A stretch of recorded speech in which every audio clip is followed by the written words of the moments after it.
Senhoras e senhores, daremos início ao seminário Teoria da Decisão Judicial. Evento promovido pelo Centro de Estudos Judiciários do Conselho da Justiça Federal, em parceria com a Escola Nacional de Formação e Aperfeiçoamento de Magistrados. Coordenação científica do ministro Ricardo Vilas Boas Cueva. Apoio: Associação dos Juízes Federais do Brasil. Patrocínio: Itaipu Binacional.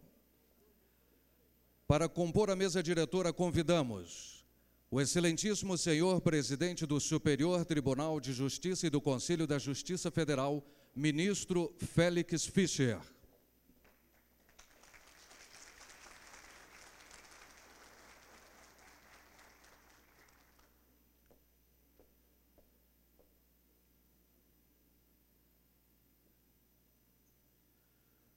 O excelentíssimo senhor ministro Luiz Roberto Barroso, do Supremo Tribunal Federal, palestrante desta noite.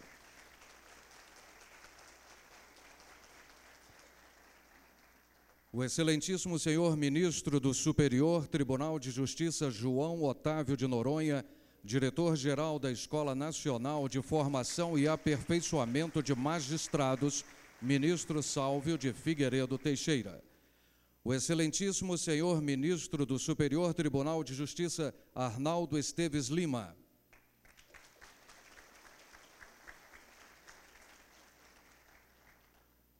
O excelentíssimo senhor ministro Humberto Martins, corregedor-geral da Justiça Federal e diretor do Centro de Estudos Judiciários do CJF. O excelentíssimo senhor ministro Vilas Boas Cueva, do Superior Tribunal de Justiça, coordenador científico deste seminário. E o excelentíssimo senhor desembargador federal Nino Toldo, presidente da Associação dos Juízes Federais do Brasil.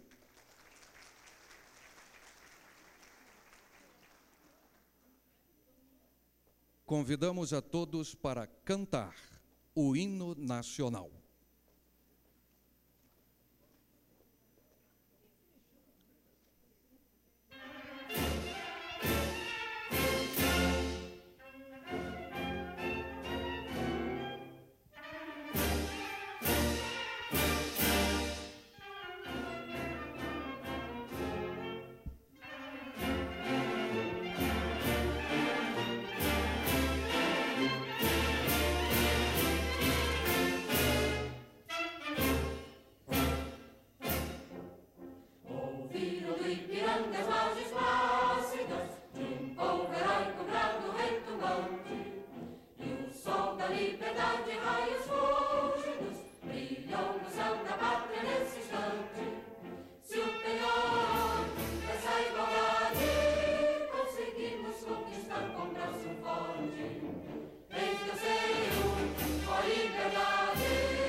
Fará uso da palavra o excelentíssimo senhor ministro Félix Fischer.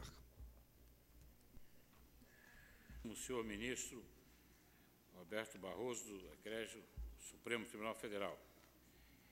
Excelentíssimo senhor ministro João Otávio Noronha, do Superior Tribunal de Justiça e diretor-geral da Escola Nacional de Formação e Aperfeiçoamento de Magistrados.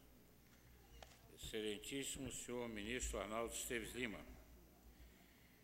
Excelentíssimo senhor ministro Humberto Martins, Corregedor-Geral da Justiça Federal e diretor do Centro de Estudos Judiciários do Conselho de Justiça Federal.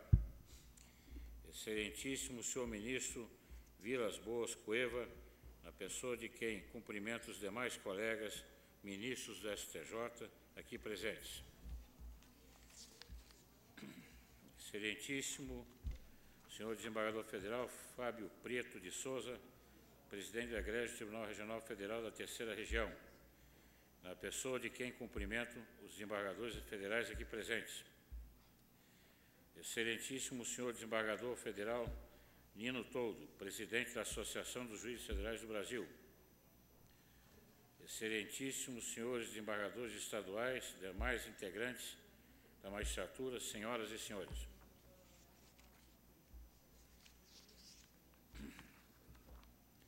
Honrado com o convite para presidir a mesa de abertura do seminário Teoria da Decisão Judicial, minhas primeiras palavras são para expressar a alegria de compartilhar com os colegas a confiança nos cursos e nos compromissos do Centro de Estudos Judiciários do Conselho da Justiça Federal, da Escola Nacional de Formação e Aperfeiçoamento de Magistrados, a INFAM, e das 5 escolas federais da magistratura. O bom momento, ora vivido por essas instituições, é reflexo do reconhecimento da importância de seu papel constitucional de formadora de magistrados. O crescente volume de cursos oferecidos e as estatísticas do Centro de Estudos, da INFAM e das escolas e tribunais regionais federais evidenciam o trabalho coletivo e representam a seriedade das propostas e, principalmente, o sucesso das parcerias firmadas. Vivemos, na realidade, uma nova era no Judiciário Nacional. Hoje, suas lideranças estão conscientes da necessidade de formar e aperfeiçoar continuamente nossos magistrados para a incansável tarefa de julgar questões que envolvem os mais preciosos bens do ser humano, entre eles a vida, a liberdade, a saúde e a educação, apenas para exemplificar. O juiz, guardião de promessas constitucionais nas palavras de Garapon, tem de estar otimamente preparado, sob todos os aspectos, para decidir da melhor forma possível. Por isso, é essencial estabelecer políticas públicas voltadas para a capacitação, a atualização e o aperfeiçoamento continuados, o que não é fácil em um país continental como o nosso. Nesse contexto, debater a estrutura, a elaboração e o impacto social e econômico das decisões judiciais, partindo da integração de magistrados federais e de notáveis professores nacionais e estrangeiros ao debate, constitui esforço necessário nessa permanente busca pelo aprimoramento do Judiciário. Ao concluir essas breves palavras de apresentação do evento, saúdo os magistrados, os insígnios palestrantes, servidores e demais participantes desse seminário, desejando a todos uma excelente e produtiva jornada. Muito obrigado.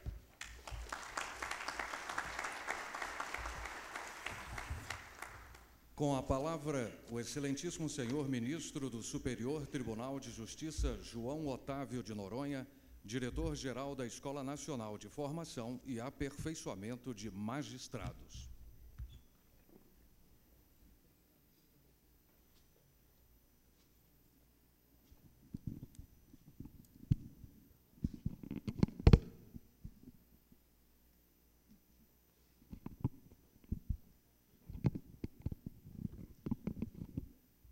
Excelentíssimo senhor ministro Félix Fischer, presidente do Superior Tribunal de Justiça e do Conselho da Justiça Federal.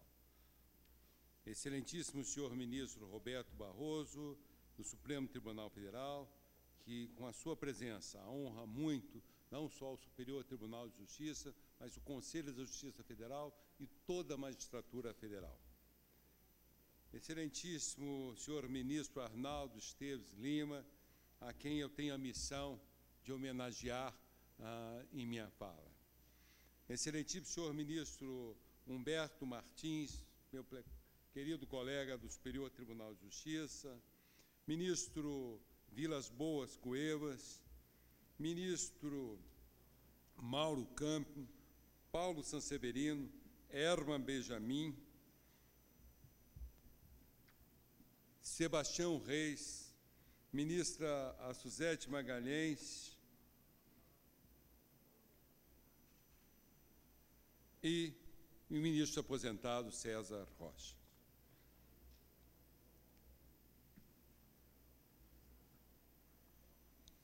Excelentíssimo senhor desembargador federal Fábio Prieto de Souza, presidente do Tribunal Regional Federal da 2ª Região, na pessoa de quem eu saúdo todos os desembargadores federais presentes. Excelentíssimo senhor desembargador federal Nino Toldo, presidente da Associação dos Juízes Federais do Brasil, na pessoa de quem eu homenageio todas as juízas e juízes presentes, sobretudo os juízes integrantes da Justiça Federal. Excelentíssimos senhores desembargadores estaduais, excelentíssimas desembargadoras, excelentíssimas senhoras juízas, juízes, demais integrantes da magistratura, senhores funcionários do Conselho de Justiça Federal, senhores e senhoras. Eu aqui parece que esqueci de saudar o ministro Carvalho, também aposentado, a quem eu presto as minhas homenagens. E saúdo todos os ministros do Superior Tribunal de ontem, de hoje, de sempre, que por acaso eu não nominei. Fui convidado pelo ministro Vilas Boas Cuevas, coordenador científico deste evento, para, em nome do Conselho da Justiça Federal e dos ministros do Superior Tribunal de Justiça, proferir algumas palavras em homenagens justas e merecidas ao ministro Arnaldo Esteves Lima, que hoje deixa o cargo de Corregedor-Geral da Justiça Federal. A ocasião não poderia ser mais oportuna, visto que, neste seminário, nos propomos a refletir sobre questões diversas a serem consideradas na concepção das decisões judiciais. Questões, diriam, que vão além das soluções dogmáticas e das aplicações da letra fria da lei. Situações que o colega sempre enfrentou com serenidade e equilíbrio. O ministro Arnaldo Esteves Lima, cuja conduta é pautada por valores éticos, de justiça, de moralidade, de respeito à causa pública, é figura exemplar do julgador que tem a salutar preocupação de interpretar e aplicar a lei com o propósito ao qual ela se destina, a justiça. Sua Excelência é casado com a senhora Maria José e pai de João Paulo, por sinal, cruzeirense. Conterrâneo meu das Gerais, da região do Vale do Jequitinhonha, nascido em Novo Cruzeiro, sendo, portanto, cruzeirense jovem ou novo cruzeirense.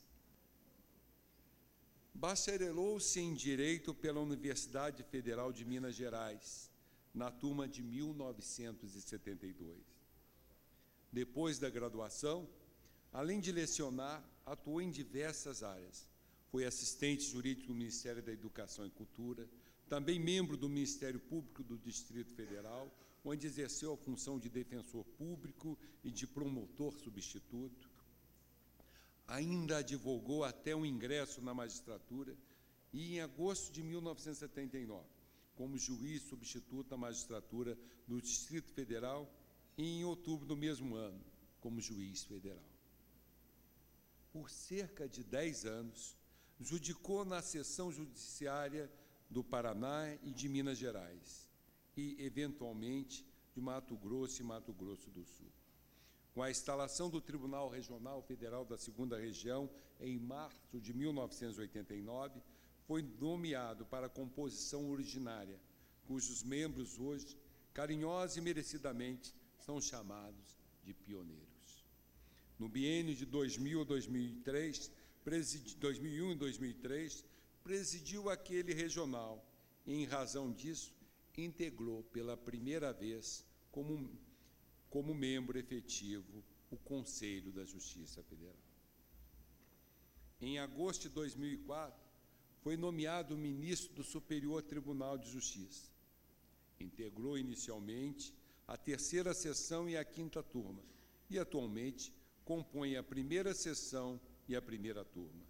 O magistrado também faz parte do Conselho de Administração da Corte Especial e do Conselho Superior da Escola Nacional de Aperfeiçoamento e Formação de Magistrados. Em 18 de março de 2013, o ministro Arnaldo, atendendo ao apelo dos demais ministros do STJ e da própria Magistratura Federal, tomou posse no cargo de Corregedor-Geral da Justiça Federal. E, como bem assinalou o excelentíssimo presidente ministro Félix Fischer, ao empossá-lo, o espírito institucional é uma das principais marcas do ministro Arnaldo. Com efeito, foi esse espírito institucional, presente em quase 35 anos de magistratura, que o levou a assumir a missão de ser, não anteriormente chamado coordenador, mas o corregedor-geral da Justiça Federal. Com o seu modo afável e conciliador, sempre com extrema dedicação à causa pública, imprimiu à função correcional a marca da simplicidade e do bom senso, como se viu, por exemplo, nas inspeções realizadas nos tribunais regionais federais da primeira e quinta regiões. Cumpre, portanto, destacar algumas realizações desses 13 meses em que o colega ficou à frente da Corregedoria, da Turma Nacional de Uniformização e do Centro de Estudos Judiciários. Como resultado dos vários processos relatados pelo ministro Arnaldo Esteves Lima no colegiado do Conselho da Justiça Federal, destacam-se, primeiro, a aprovação do anteprojeto de lei que dispõe sobre a criação de cargos e funções para a estrutura permanente das escolas da Magistratura Federal. Por dois, a aprovação da resolução que regulamenta a retribuição pecuniária a magistrados federais que atuam como docentes nas escolas de magistratura ou participam de banca examinadora de concurso para juiz. E, por terceiro, a edição da Resolução 273 de 2013, que trata dos critérios de distribuição de competência das varas federais especializadas em crimes contra o sistema financeiro nacional e de lavagem de dinheiro ou ocultação de bens, direitos e valores, e naqueles praticados por organizações criminosas. Além disso, fruto das comissões de trabalho da Corregedoria, sobressai a apresentação do anteprojeto de lei que cria a estrutura da Corregedoria Geral para a Administração dos Bens Apreendidos no âmbito da Justiça Federal e, de igual modo, a atualização do Manual de Normas de Padronização de Cálculos da Justiça Federal, aprovado pela Resolução de 26 de julho de 2013.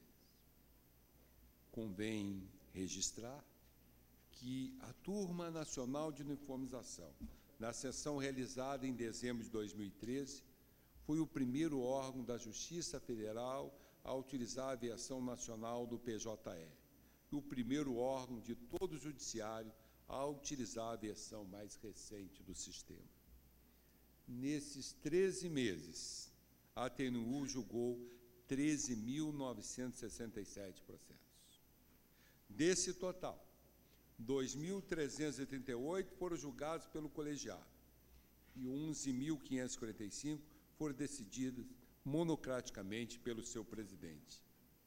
Quem é esse presidente? O Corregedor-Geral Arnaldo Esteves Lima.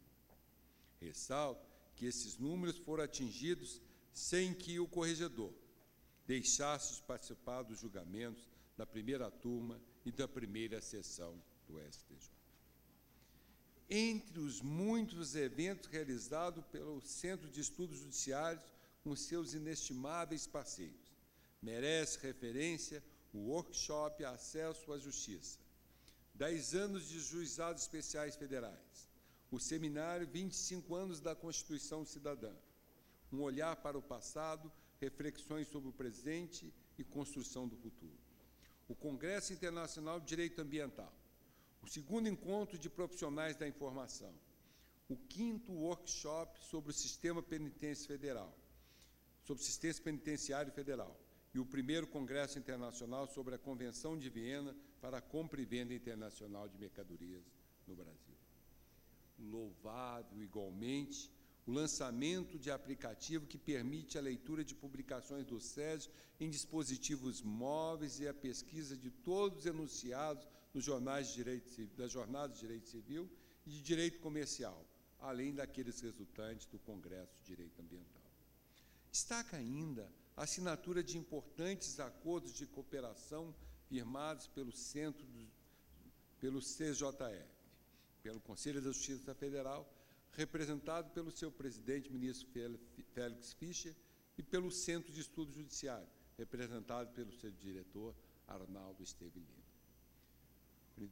Com o Senado Federal, se assinou um acordo visando a troca de conhecimento, a formação e aperfeiçoamento de servidores de ambas as instituições.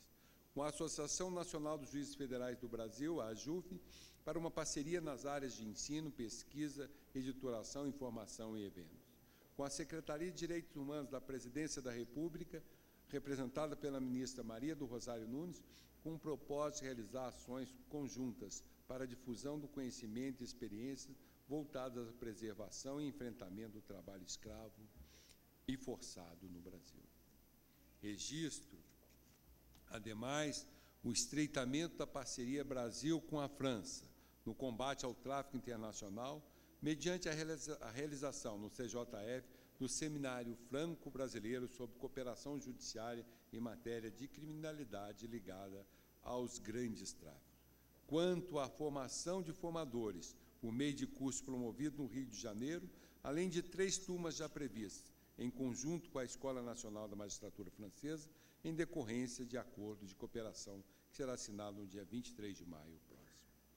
Por tudo isso, e por muito mais realizações que deixei de aqui referir, receba, meu amigo ministro Arnaldo, de todos os que fazem parte do Conselho da Justiça Federal, esse pleito de gratidão e reconhecimento por ter se dedicado por inteiro a esta instituição.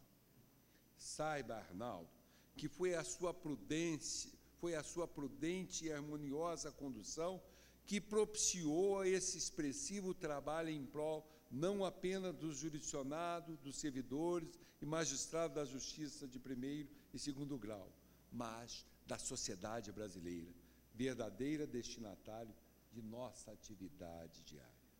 Sem medir palavras, confesso que tem sido um privilégio conviver e trabalhar com um amigo, com um juiz, com um modelo de homem, que é Vossa Excelência, pois sua larga experiência responde coerentemente à escolha que fez pelo direito, uma escolha de vida e de altos propósitos, tamanha contribuição que deixou em cada lugar, em cada etapa em que passou.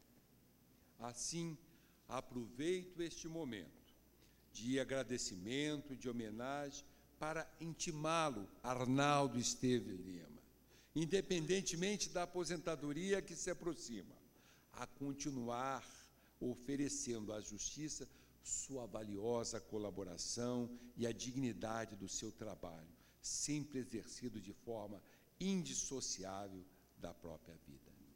Parabéns, Arnaldo.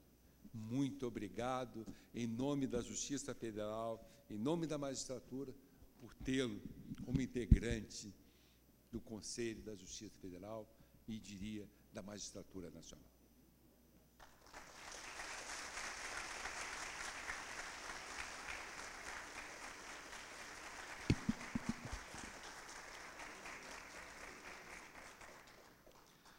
Convidamos o excelentíssimo senhor ministro Arnaldo Esteves Lima para fazer o uso da palavra.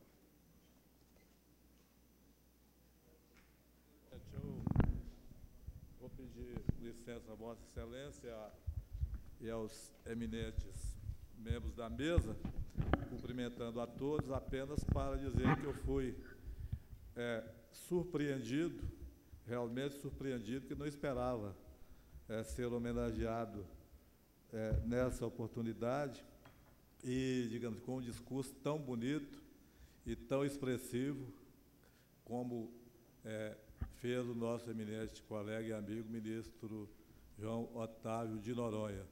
E ele, digamos assim, nós só temos divergência no futebol, porque eu sou atleticano e ele cruzeirense, mas ele brincou comigo: eu te agradeço muito as suas referências a mim lá no STJ. Eu agora, reciprocamente, estou dizendo que agradeço muito a sua excelência as referências a mim aqui. Então estamos, só que Vossa Excelência foi muito além não só do meu merecimento e daquilo que efetivamente nós procuramos fazer quando exercemos aí por esse período curto de 13 meses o cargo de corregedor aqui do Conselho. Mas eu digo a Vossa Excelência, ministro Noronha, e a todos os magistrados, magistradas, amigos, amigas, servidores que aqui se encontram, que foi uma honra muito grande para mim, fiquei muito feliz nesse período e, digamos assim, acho que realmente o Conselho da Justiça Federal é um órgão que tem uma importância muito grande no âmbito da justiça, porque eu já disse isso inúmeras vezes, ele constitui um ponto de referência da nossa Justiça Federal. Então, aqui, digamos assim, vamos dizer assim, encontra-se a Justiça Federal como sua referência. Isso é muito importante para a sua unidade, para a sua uniformidade naquilo que pode ser tratado uniformemente. E eu tive a felicidade de participar do Conselho por 2 oportunidades e, para encerrar, digamos assim, dado inclusive nós já estamos ansiosos para daqui a pouco ouvir o nosso eminente professor, mestre e ministro Luiz Roberto Barroso. Agradeço muito ao ministro Cueva por ter indicado o ministro Noronha para me homenagear e agradeço a todos e muito obrigado, ministro Noronha, muito obrigado aos eminentes membros da mesa, a todos que aqui se encontram, colegas, amigos. Eu vejo aqui os colegas do Tribunal da 2ª Região e de outros tribunais. Eu fiz menção da 2ª porque, assim como o Atlético, é o meu tribunal, digamos assim, do coração, vamos dizer assim.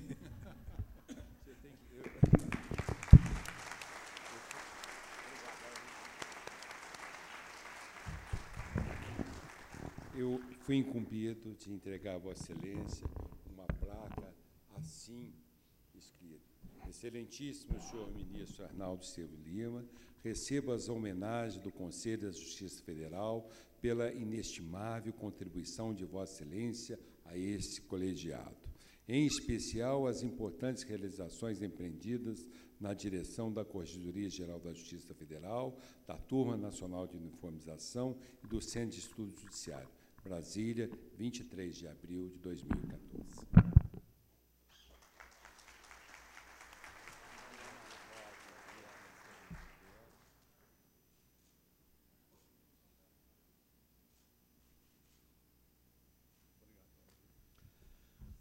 E agora fará uso da palavra o excelentíssimo senhor Corregedor-Geral da Justiça Federal e diretor do Centro de Estudos Judiciários do CJF, ministro Humberto Martins.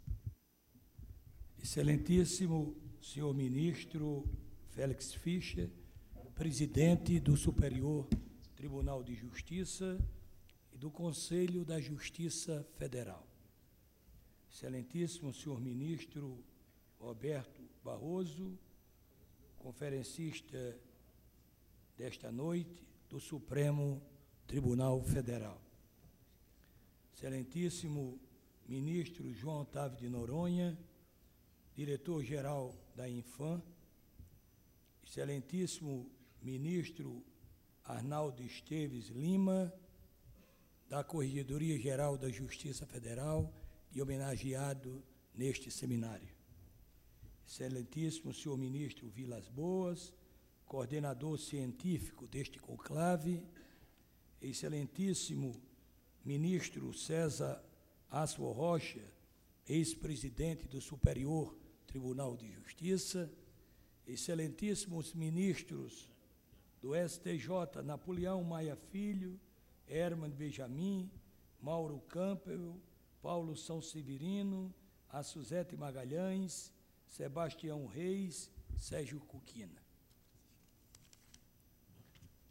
Quero também saudar todas as convidadas e participantes deste evento, através das mulheres presentes, e peço venha para saudar na pessoa da minha esposa Rita Martins. Excelentíssimos senhores desembargadores federais, estaduais, advogados, integrantes do Ministério Público, senhoras, senhores, amigos. É com muita alegria que atendo ao chamado do ministro Arnaldo Esteves Lima, exemplo da magistratura brasileira pelas suas qualidades pessoais e intelectuais. Homem que só sabe, cada dia, construir mais e mais amigos, que é uma grande virtude do ser humano, fazer amigos. Fico feliz por vários motivos neste seminário tão importante, com um tema crucial, teoria da decisão judicial. Fico feliz, primeiramente, por realizar as minhas primeiras atividades acadêmicas como diretor do Centro de Estudos Judiciários do Conselho da Justiça Federal, na qualidade de novo Corregedor-Geral da Justiça Federal. Como já foi colocado, o SEJE tem se firmado como o espaço institucional para a construção de pensamentos prospectivos sobre o futuro da justiça federal no Brasil. Ele é mais do que um órgão de formação e de pesquisa. Ele é um espaço contínuo de reflexão no melhor sentido do termo. O presente evento possui a marca do ministro e estudioso Ricardo Vilas Boas Cueva. É exemplar nesse sentido. Ele reúne notáveis pensadores da filosofia e da teoria do direito do Brasil e do exterior. Abro um parêntese para registrar a presença do meu querido amigo, o ministro Raul. E também registro a presença do desembargador Nilson Castelo Branco, que em seu nome eu também estou saudando todos os desembargadores estaduais. Os conferencistas aqui reunidos terão um arco de questões que englobam desde a justificação lógica das decisões judiciais até o debate sobre as consequências econômicas da atividade judicial. Os temas estão na ordem do dia, é o que é exigido no dia a dia do operador do direito, e são de grande relevância tanto para os acadêmicos quanto para os práticos do direito. E é esta a função, senhor presidente do Centro de Estudos Judiciários e senhor presidente da JUF, Nino Todo. Permitir um debate prospectivo e aberto em prol da melhoria da justiça federal no Brasil, unindo o magistrado ao cidadão brasileiro. Ainda oferto uma nota, no sentido de que esse evento agregará as atividades do SEGE, a parceria com a Infam, a Escola Nacional de Formação e Aperfeiçoamento da Magistratura, que tem sob a sua direção geral o ministro João Otávio de Noronha. O objetivo é solidificar vínculos, uma vez que a reflexão relacionada à pesquisa deve se encontrar e ter como consequência lógica a formação do magistrado. O SEGE e a Infam são evidentemente sinérgicos. Vamos aproveitar essa sinergia. Vamos cada vez mais aproximar a cidadania da energia de cada um que opera no sentido do aproveitamento e da melhoria da aplicação do verdadeiro direito. Anoto que o tema da conferência do ministro Luiz Roberto Barroso, do Supremo Tribunal Federal, marcará a abertura deste evento e não poderia ser mais atual. Discutir a criação judicial do direito, ou seja, a produção de normas jurídicas a partir das decisões judiciais concretas, é debater o papel crescente e evidente da jurisprudência em nosso sistema jurídico. A importância da jurisprudência do Supremo Tribunal Federal e do Superior Tribunal de Justiça, no contexto do nosso ordenamento jurídico, em muito ultrapassa o que tínhamos antes, quando o saudoso ministro Victor Nunes Leal se dedicou a estudar e propor inovações no sistema judiciário brasileiro, como a construção das súmulas. Um exemplo do que acabo de afirmar é que, nas palavras de Seabra Fagundes, o ministro Victor Nunes Leal foi o ministro que reestruturou a revista trimestral da jurisprudência do Supremo Tribunal Federal, para que a sua lógica irradiasse aos diversos tribunais estaduais que compõem o nosso sistema judiciário nacional, com a firmeza de estarmos fazendo história ao reescrever a jurisprudência de forma contínua. Agradeço pela oportunidade de abrir este brilhante evento e na oportunidade de também saudar o ministro Luiz Roberto Barroso e os demais presentes. Finalizo desejando que todos os presentes tenham um excelente evento ao longo da semana. Será uma atividade muito proveitosa, tenho certeza. E cito o grande pensador da Paraíba, que diz, Aníbal Teixeira, que diz que os feitos dos grandes homens são como hinos patrióticos. Quanto mais repetidos, mais admirados. Vivamos este conclave. Muito obrigado.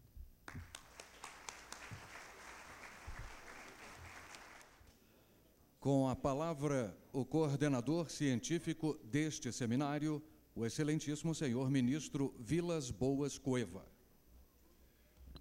Boa noite a todos. Nas pessoas do ministro Félix Fischer e do ministro Barroso, eu saúdo as autoridades, cumprimento todos os presentes, agradeço pela participação nessa merecidíssima homenagem ao ministro Arnaldo e pelo interesse em assistir essa palestra do nosso mestre, que já era mestre antes de ser ministro do Supremo, Luiz Roberto Barroso. Ele dispensa apresentações, como todos sabem, mas o currículo é invejável, então não posso me dispensar de lê-lo, ainda que brevemente. Ele é doutor e livre-docente pela Universidade do Estado do Rio de Janeiro, é mestre em Direito pela Yale Law School, é visiting scholar da Harvard Law School, é professor visitante da UNB, professor titular de Direito Constitucional da UERJ, conferencista visitante de várias universidades e tem sido o ministro do Supremo Tribunal Federal, que todos conhecem por seus brilhantes votos. O tema sobre o qual ele vai discorrer, e casos difíceis e a criação judicial do direito, não podia ser mais oportuno para inaugurar o seminário com esse título de Teoria da Decisão Judicial. como todos sabemos, nós passamos num período muito rápido de uma situação em que o juiz era um mero aplicador mecânico da lei, o chamado juiz boca da lei, para um quadro em que o juiz aplica todo o direito, e mais que isso, ele cria o direito, não ao molde do realismo jurídico, nem do paradigma positivista do direito, mas no contexto do neoconstitucionalismo e do pós-positivismo. Daí a necessidade de falarmos numa teoria da decisão judicial que permita, de algum modo, refletir de maneira estruturada e consistente sobre os novos modos de criação e aplicação do direito. Aplicação dos princípios como mandamentos de otimização das normas jurídicas e uso de técnicas de ponderação ou sopesamento aos casos em que há colisão de princípios, tem sido usada e abusada em contextos muito diversos. Daí, mais uma vez, a importância de hoje ouvirmos o professor Barroso, que tem sido o grande expoente do neoconstitucionalismo no Brasil e tem feito as necessárias distinções que certamente nos orientarão na nossa prática cotidiana. Ministro Barroso.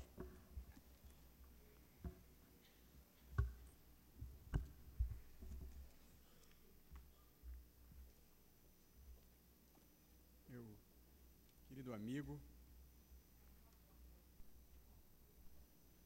ministro Ricardo Vilas Boas Cueva,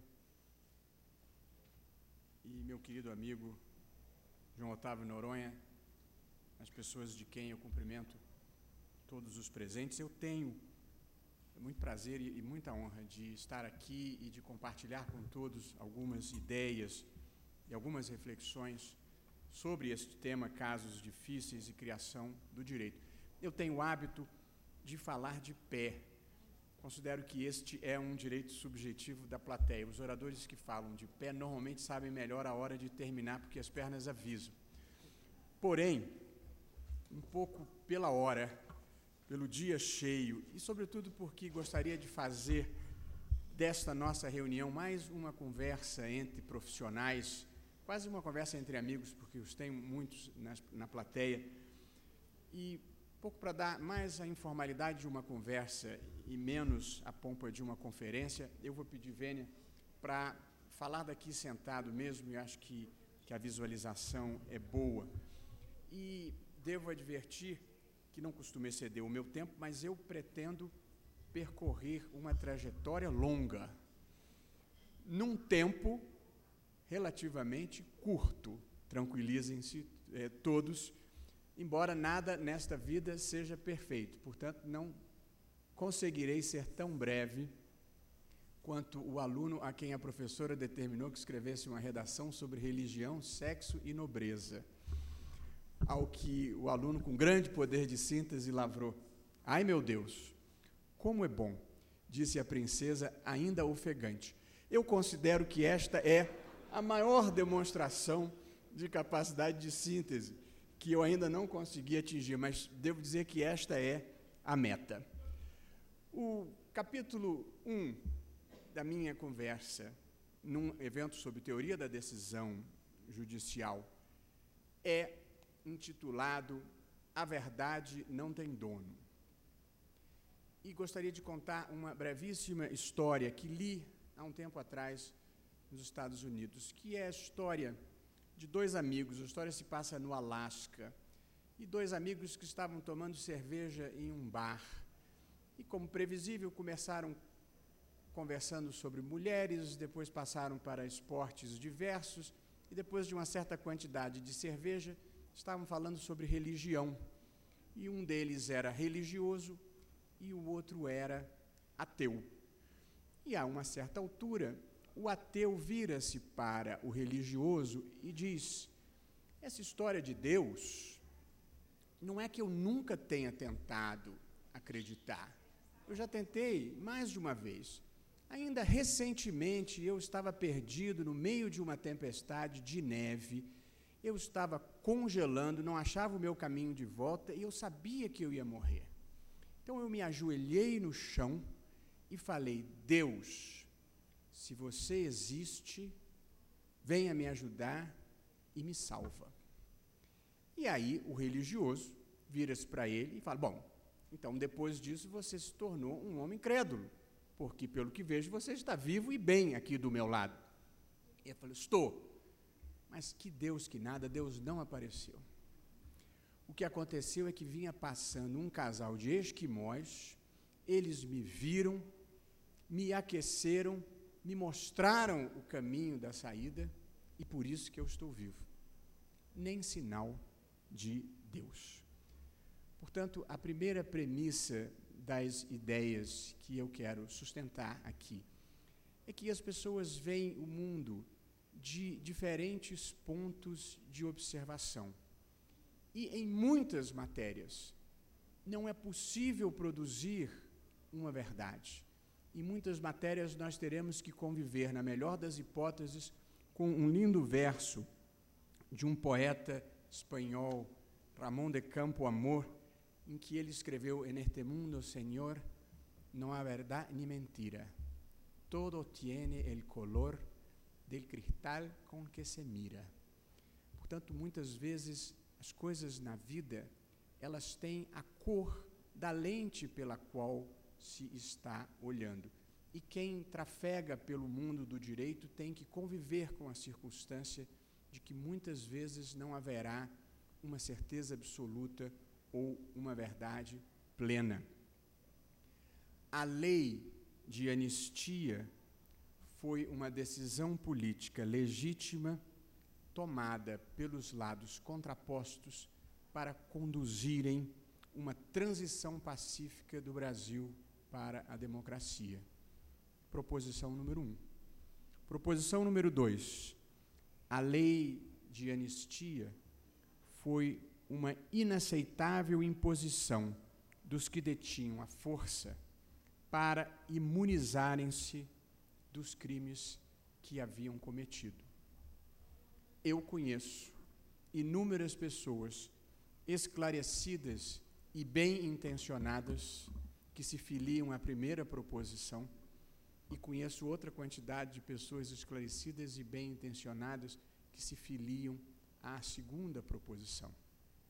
Portanto, o ponto de partida da nossa conversa hoje é que muitas vezes não haverá uma verdade a ser descoberta ou a ser revelada, seja na vida, seja no processo de realização do direito. O segundo comentário que gostaria de fazer, o segundo capítulo da nossa conversa, colhe inspiração em uma proposição de um professor americano recentemente falecido, que é uma proposição que causou uma certa polêmica, que é a ideia de que, como regra geral, existe uma única resposta certa para os problemas jurídicos. Eu, evidentemente, não estou tratando das situações banais da vida em que caiba uma ação de despejo ou em que a pretensão punitiva esteja evidentemente prescrita. Eu estou falando de situações um pouco mais complexas. E fossem outras as circunstâncias, eu exploraria com um pouco mais de profundidade esta ideia da possibilidade de única resposta correta. Porém, o que eu acho que é possível afirmar é que para um intérprete, em um dado momento e lugar, existe sim uma resposta justa e correta. Ou seja, subjetivamente é possível falar que exista uma resposta correta, embora em muitas situações não seja possível afirmar que objetivamente exista uma única resposta correta, como no exemplo de Deus ou como no exemplo da anistia que eu dei anteriormente. Mas a ideia positivista, tradicional, de que o direito é composto de uma moldura, que a moldura oferece diversas possibilidades de solução e que o intérprete escolhe a que melhor lhe apraz, esta certamente não corresponde ao meu ponto de vista. A ideia kelseniana, a ideia do positivismo tradicional romano-germânico de Kelsen, de que a decisão judicial no seu momento final é sempre um ato político, porque é uma escolha dentre as possibilidades da moldura, esta visão, com ela eu não estou de acordo. A discricionariedade judicial não significa... Eu posso pedir ali, eles estão me desconcentrando. A discricionariedade judicial no sentido de livre escolha de uma possibilidade, eu acho que ela não existe. O juiz tem o dever de produzir a solução correta e a solução justa e a solução adequadamente constitucional dentro da sua visão, dentro da sua própria perspectiva. Portanto, e essa é muito importante, numa discussão sobre teoria da decisão judicial, há um caso também que eu lembro de ter lido nos Estados Unidos, de um juiz que era conhecido por, no momento da decisão final, ele jogava uma moeda. Se desse coroa, ele decidia de um jeito, se desse cara, ele decidia de outro jeito. E aí, o corregedor, o ministro Humberto Martins, lá das paragens anglo-saxões, foi até o juiz e determinou a ele que parasse com aquela história de jogar a moeda. E ele, então, cumprindo obedientemente a decisão, passou a julgar de acordo com a sua própria convicção. O que a história conta é que, um tempo depois, o corregedor voltou e pediu ao juiz que, por favor, voltasse a decidir jogando com a moeda, porque, fazendo daquela forma, ele estava acertando pelo menos metade das decisões. Pois bem, a conclusão desse nosso tópico sobre se existe ou não uma única resposta correta para um problema jurídico é, nos casos difíceis, e sobre eles falaremos, a resposta é, como regra geral, não existe objetivamente uma única resposta correta. Mas, para um intérprete, existe uma única resposta correta. Ele não escolhe livremente. E mais do que isso, um juiz tem deveres de integridade, no sentido de que ele tem que respeitar o sistema jurídico, ele tem que ter atenção aos precedentes quando ele decide. Ele pode até divergir, mas ele não pode ignorar.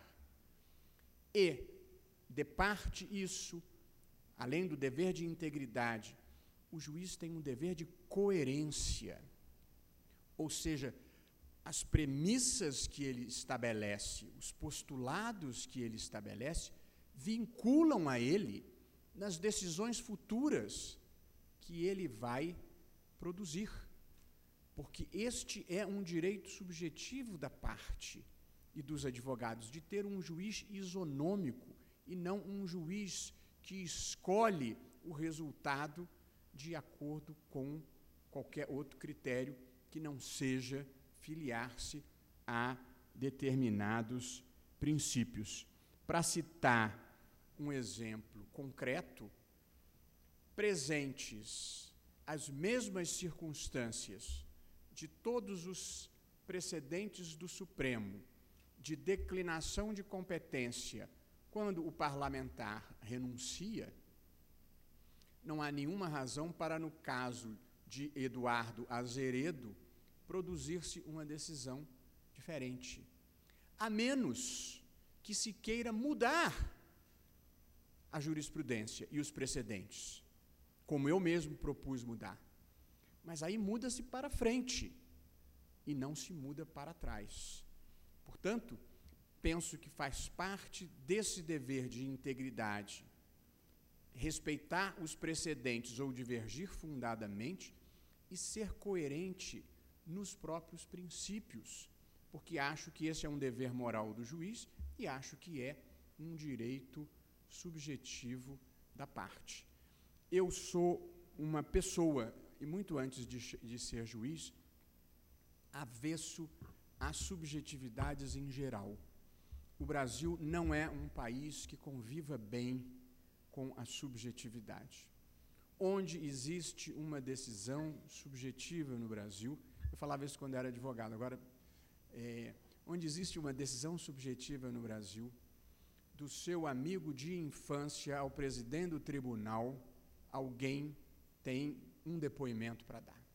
Não é um pedido, é um depoimento para dar.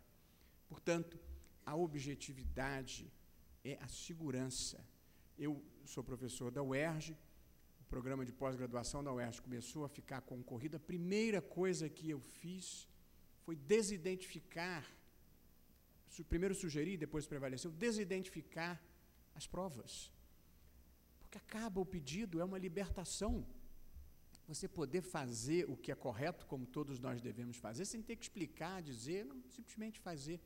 Então, e mesmo depois cheguei no Supremo, na minha primeira intervenção, a minha proposta foi, eu nunca consegui entender por que no processo tal houve desmembramento e por que no processo qual não houve desmembramento. A gente tem que ter um critério. E, portanto, a minha proposta é, chegou, quem não tem foro por prerrogativa de função, desmembra imediatamente, sem nenhum grau de subjetividade. Embora haja uma crença brasileira de que seja bom ter esses pequenos poderes, eu acho um horror ter esses pequenos poderes. Bom é ter critérios objetivos.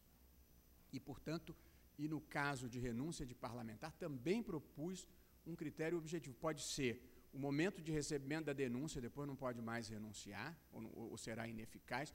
Pode ser o final da instrução, pode ser a qualquer momento.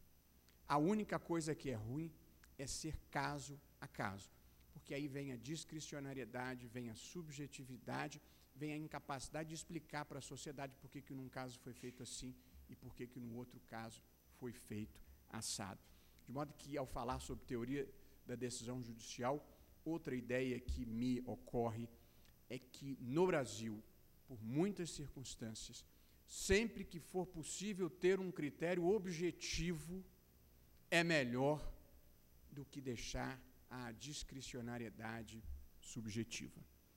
Feitas essas ideias iniciais, a verdade não tem dono, subjetivamente existe sempre uma resposta correta, e o ideal é minimizar a discricionariedade do juiz. Eu comento algumas mudanças ocorridas no direito contemporâneo, no mundo em geral e no Brasil em particular, que mudaram o modo como se pensa e se pratica o direito e, de certa forma, aumentaram, potencializaram a subjetividade judicial, a discricionariedade judicial, se quiserem usar esse termo, mas sempre lembrando que discricionariedade judicial não significa o mesmo que discricionariedade administrativa, que é livre escolha entre alternativas legítimas. Penso que o juiz não tem livre escolha, ele tem dever de produzir a solução correta, justa e constitucionalmente adequada para o caso concreto. Pois bem, até recentemente, no mundo em geral e no Brasil em particular, era possível falar de um universo tradicional da interpretação jurídica. Um universo que era, de certa forma ainda é, caracterizado pelo formalismo jurídico, pelo positivismo jurídico e pelo legalismo. Pois tanto o formalismo, quanto o positivismo, quanto o legalismo entraram em crise nas últimas 2 décadas ou 3 do século passado, particularmente no Brasil, um fenômeno que em outras partes do mundo já havia acontecido antes.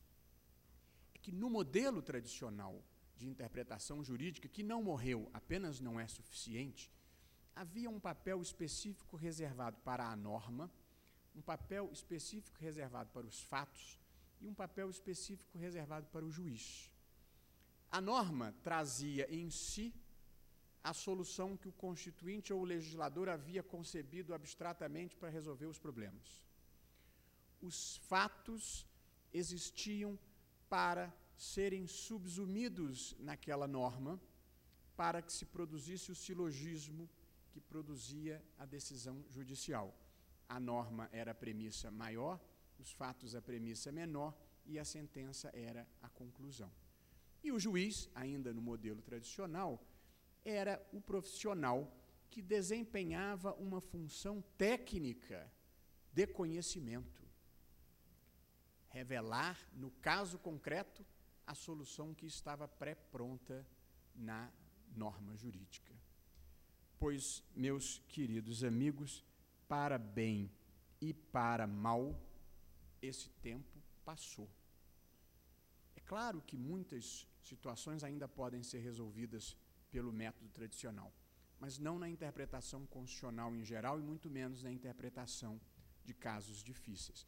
Há 3 grandes mudanças de paradigma que revolucionaram o direito contemporâneo e o modo como nós o pensamos e praticamos, mesmo que não tenhamos nos dado conta. Em primeiro lugar, a primeira mudança de paradigma foi a superação do formalismo jurídico. A ideia de que a lei, a norma jurídica, traz em si uma justiça imanente, a lei como expressão da razão. Esta era uma premissa filosófica e talvez ideológica com a qual nós convivemos ao longo de boa parte do século XX. E, neste ambiente em que a lei era a expressão da justiça, o juiz não desempenhava nenhuma função criadora do direito. Pois hoje nós sabemos que a lei é, com frequência, a expressão do interesse que se tornou dominante em determinado momento e lugar. E nós sabemos que, para muitos problemas jurídicos, a solução não se encontra plenamente pronta na lei.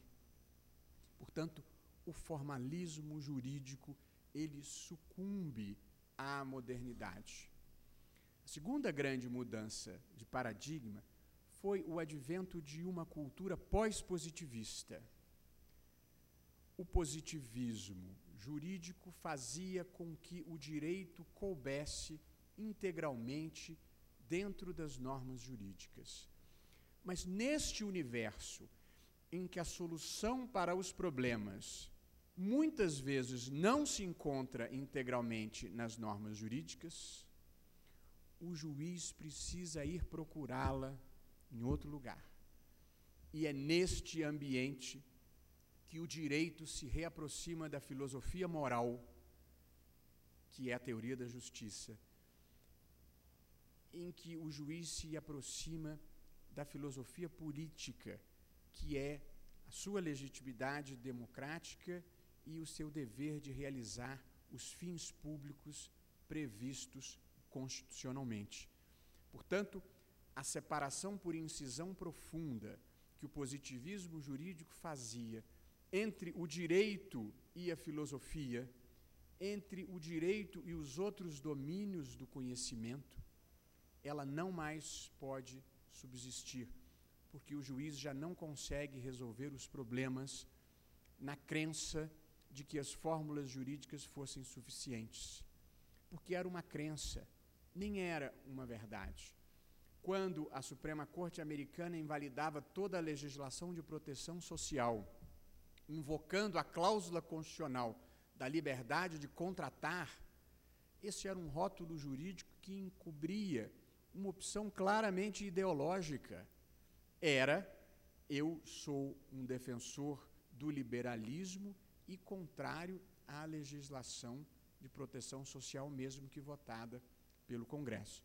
Portanto, o discurso formalista e o discurso positivista, muitas vezes, eles puramente encobriam uma escolha que já estava previamente feita pelo juiz, só que encoberta.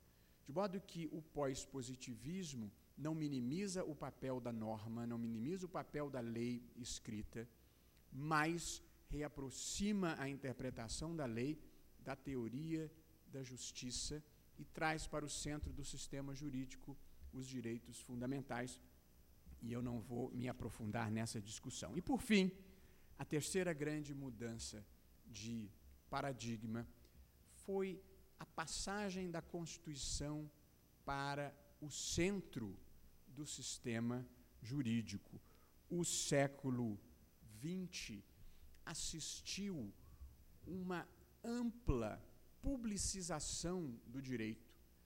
Todas as categorias tradicionais do direito que vinham do século XIX e que pavimentaram boa parte da trajetória do século XX, elas vinham do direito privado, elas vinham de Savigny, elas vinham de Hering. Os grandes monumentos, o século XIX começa com o Código Napoleão, que é de 1804, o Código Civil Napoleônico de 1804, e termina com o BGB, o Código Civil Alemão de 1900, o século do direito privado. Os protagonistas do direito eram o proprietário e o contratante. Ao longo do século XX, o direito passa por um processo contínuo e crescente de publicização. Primeiro, pela introdução de normas de ordem pública em áreas como locação, direito do trabalho, direito de família já tinha, mas progressivamente esta publicização vai se aproximando do século XX com uma constitucionalização ampla do direito. E, portanto, o direito passa a ser lido à luz da Constituição. Este fenômeno da constitucionalização do direito não significa propriamente a vinda de normas do direito infraconstitucional para a Constituição, mas a leitura do direito civil, do direito penal, do direito processual à luz da Constituição, sob a lente da Constituição. Esta foi uma revolução profunda que ocorreu no mundo em geral, que tem no mundo romano-germânico como marco uma decisão célebre do Tribunal Constitucional Federal Alemão de 1958, conhecida como o caso Lutz, que defendeu pela primeira vez esta leitura constitucional do direito em geral e, naquele caso concreto, paralisou a incidência de uma norma específica do Código Civil Alemão em nome da liberdade de expressão. Portanto, essas foram as três mudanças de paradigma que projetaram o judiciário e alteraram, em grande medida, o papel do juiz. Superação do formalismo jurídico, advento de uma cultura pós-positivista e passagem da Constituição para o centro do sistema jurídico. Num ambiente qualificado como esse, eu certamente não disse nenhuma novidade, embora talvez possa ter arrumado as ideias de uma forma como eu as penso, mas na vida é sempre bom a gente pavimentar os conceitos essenciais para não haver erro. Até o hino nacional, adorei, tinha um teleprompter aqui com a letra do hino, que poupa os cidadãos que estão na mesa de qualquer tipo de constrangimento. Mas cada um na vida carrega as suas dificuldades. Eu me lembro de uma história, quem é do Rio de Janeiro já pode ter ouvido, que era contada por um desembargador estadual do Rio de Janeiro, Najib Slaib, um desembargador e professor de Direito Constitucional. Ele contava que havia uma Câmara no Tribunal de Justiça do Rio, em que havia um desembargador que sempre que ele ia votar, ele abria uma gavetinha, olhava um papelucho, fechava a gavetinha e trancava. Chegava outro caso importante, ele abria a gavetinha, olhava o que estava escrito, trancava. Dezenas de vezes ele fazia isso. Esse pobre homem morreu ainda no exercício da judicatura e os seus colegas de Câmara, probos e íntegros, como eram, não resistiram, no entanto, à tentação, voaram na gavetinha, arrombaram a gavetinha e pegaram o tal do papelucho para ver o que dizia o papelucho.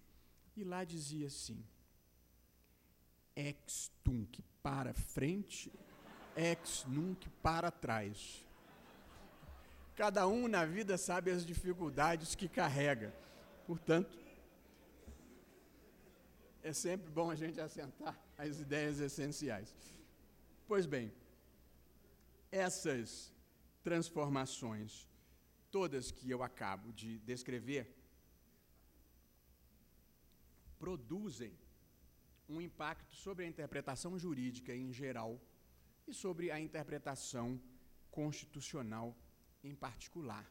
Até porque, desnecessário que eu sublinhe, que a vida foi ficando progressivamente mais complexa, mais rica, mais plural. Mas o mundo hoje é muito mais complicado do que era há 10 anos atrás, do que era 20 ou 30 anos atrás.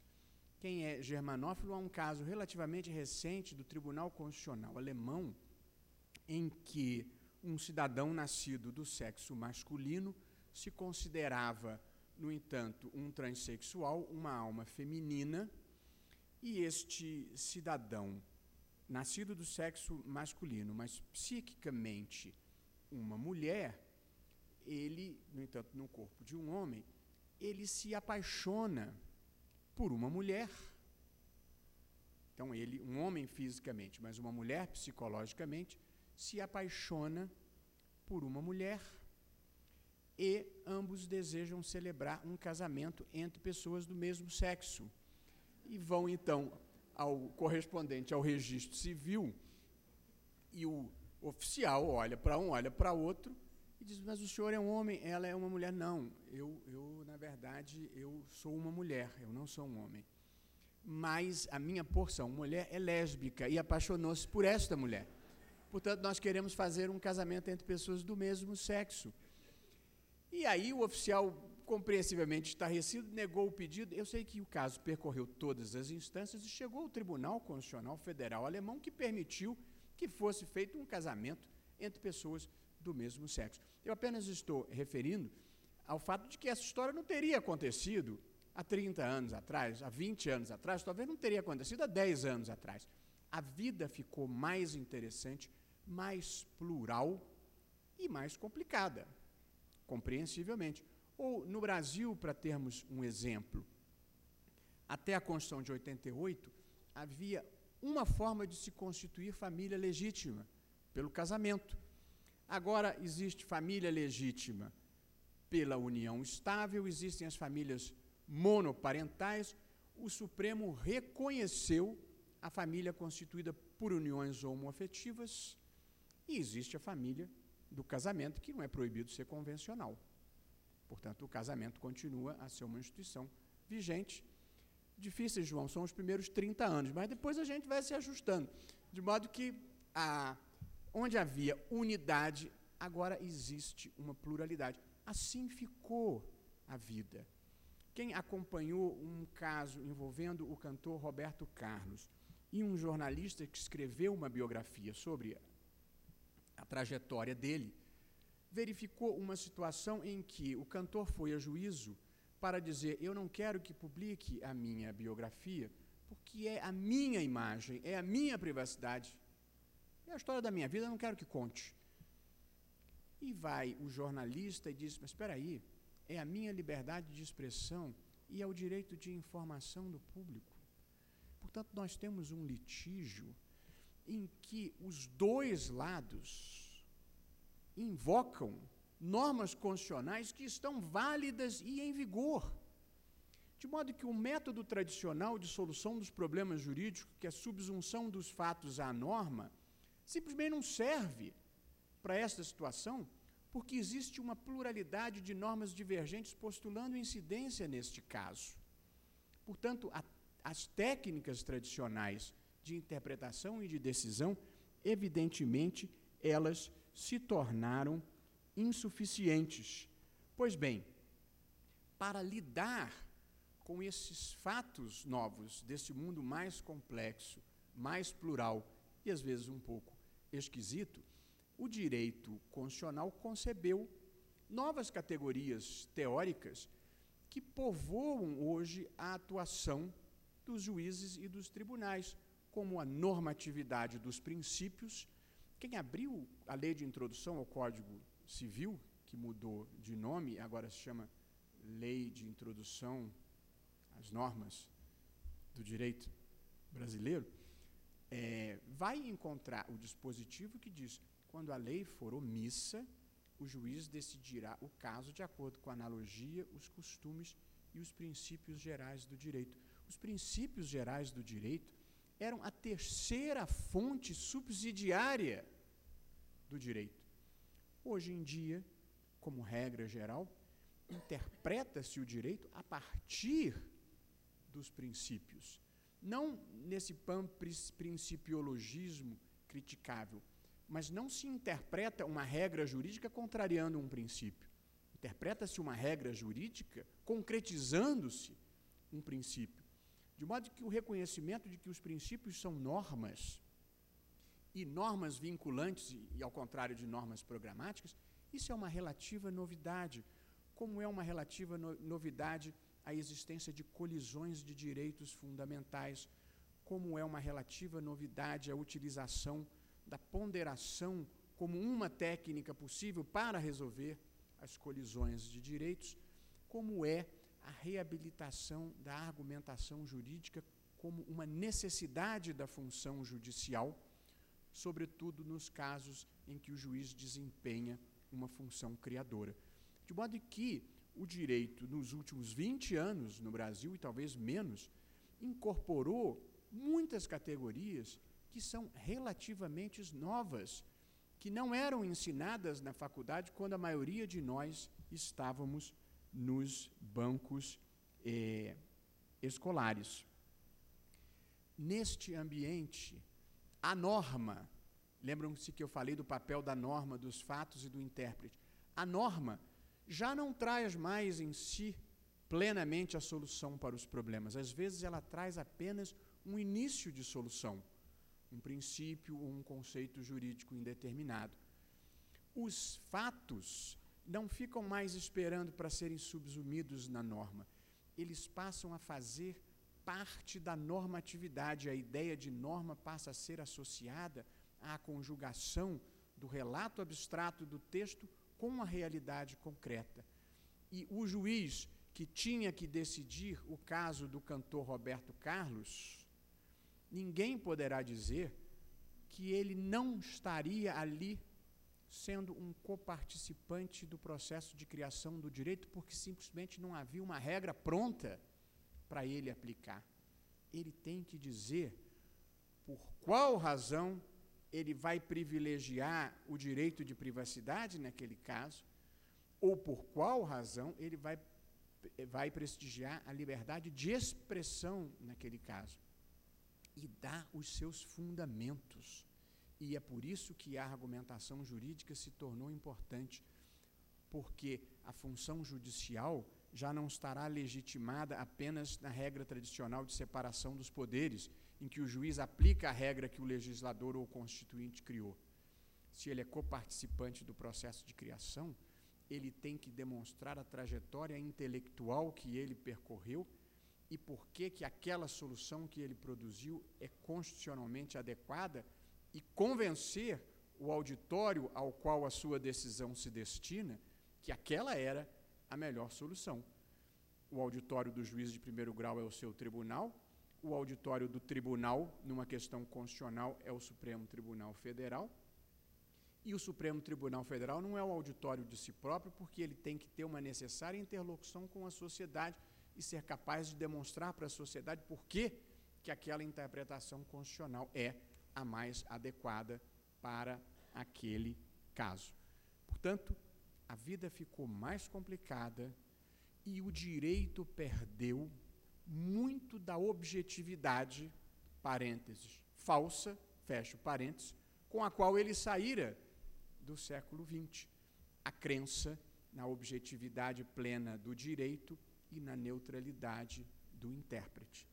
Infelizmente, essas categorias não existem plenamente, embora elas continuem a existir desejavelmente. E é nesse universo que se situa o nosso capítulo seguinte, que diz respeito aos casos difíceis. Em contraposição, por certo, à ideia de casos fáceis. Casos fáceis são aqueles para os quais existe uma solução pré-pronta na norma jurídica. A vida podia ser sempre assim. Aos 70 anos, o servidor público passa para a inatividade compulsoriamente. Se, queridíssimo ministro Arnaldo Esteves impetrar um mandado de segurança quando completar 70 anos e disser: eu continuo lúcido, continuo sendo um grande juiz, não tem nenhuma razão para eu me aposentar, portanto, eu tenho o direito líquido e certo de continuar abrilhantando esse tribunal, infelizmente, o julgador não poderá acolher o pedido dele, porque a norma constitucional é inequívoca. Aos 70 anos, ele passa para a inatividade. Se o ex-presidente Luiz Inácio Lula da Silva houvesse pretendido registrar a sua candidatura para um terceiro pleito presidencial, a Justiça Eleitoral não teria nenhuma dificuldade jurídica, pelo menos, de indeferir o pedido, na medida em que a Constituição é claríssima ao só admitir uma reeleição. Portanto, existem casos fáceis nessa vida, graças a Deus, mas não é deles que nós vamos cuidar aqui. Nós vamos cuidar dos casos difíceis, que são os casos para os quais não há uma solução pré-pronta. Quais são esses casos? Eu procurei sistematizá-los em 3 grandes categorias. Eu preciso confessar a todos, alguém já terá me ouvido dizer isso, eu divido tudo em 3 categorias. É uma superstição que eu carrego pela vida, desde que estudei direito tributário, e nós aprendemos que havia 3 espécies de imposto, 3 espécies de tributo: imposto, taxa e contribuição de melhoria. Não é, Guilherme? E vivíamos felizes e em paz, até que um dia alguém disse: empréstimo compulsório também é tributo. Romperam a barreira dos 3.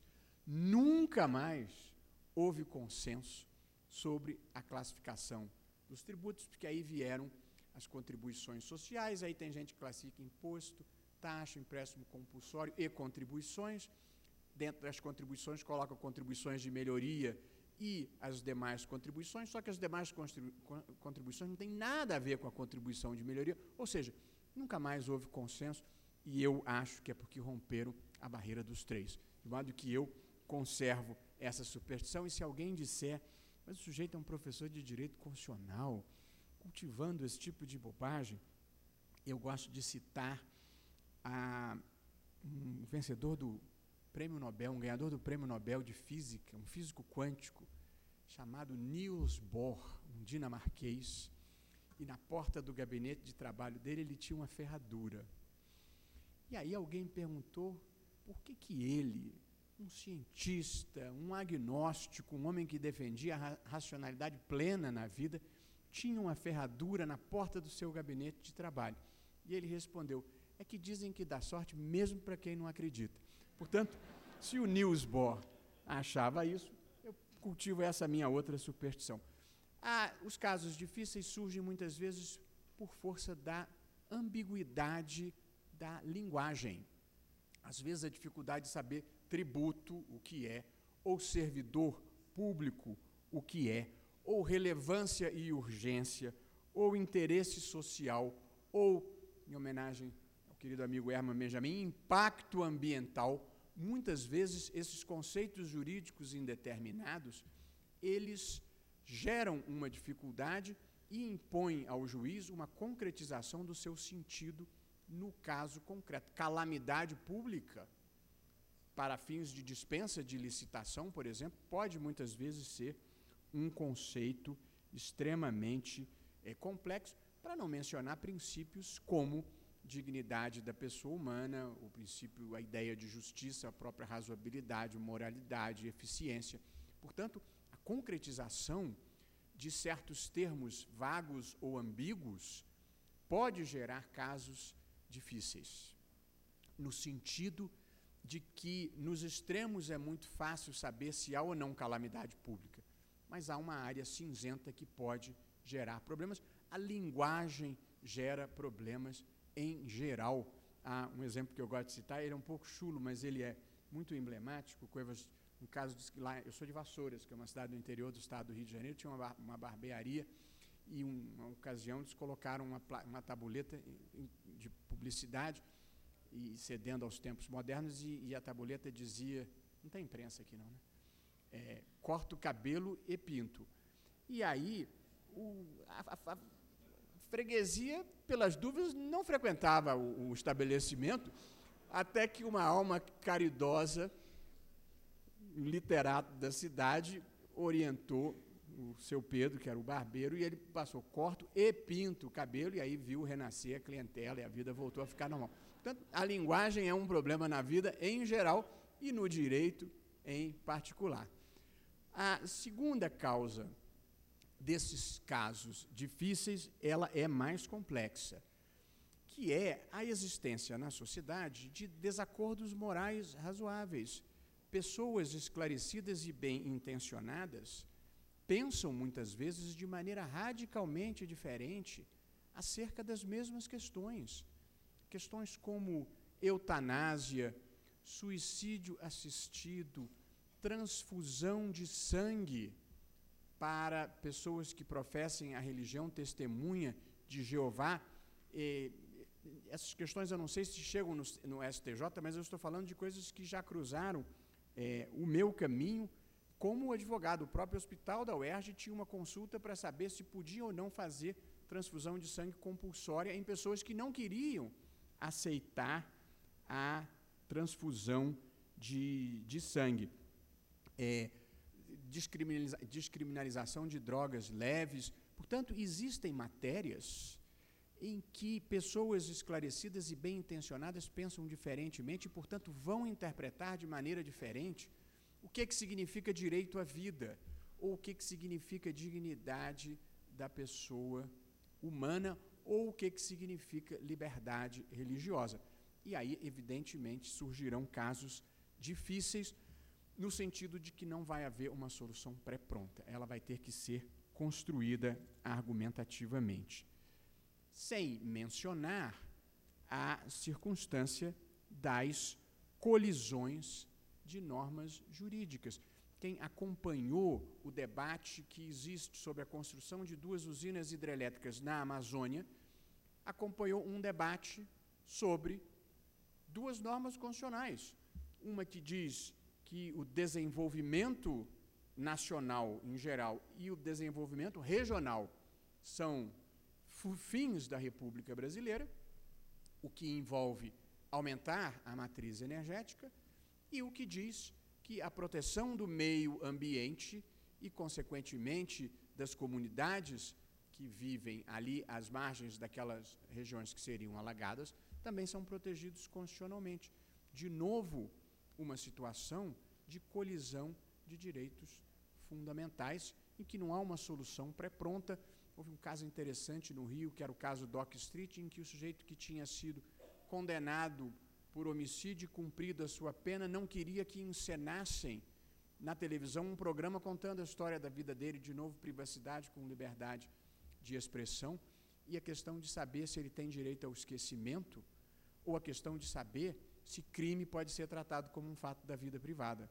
2 visões de mundo diferentes, novamente, para as quais o juiz não pode, como dizia meu querido mestre Zé Carlos Barbosa Moreira, julgar a lide empatada e condenar o escrivão nas custas. Portanto, ele terá que construir argumentativamente uma solução, o que muitas vezes terá de fazer por meio de uma ponderação, que, no modo como eu trabalho, significa identificar quais regras, quais normas postulam incidência, quais são as soluções possíveis e fazer as concessões recíprocas para produzir a solução constitucionalmente adequada, preservando o máximo de cada norma, ou, em certos casos, fazendo uma escolha, porque envolve sacrificar a incidência de uma norma num caso concreto. A ponderação, muitas vezes, envolve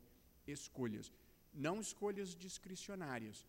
De novo, o juiz tem que demonstrar por que aquela é a solução correta, justa e constitucionalmente adequada na sua visão, informada pela integridade e pela coerência.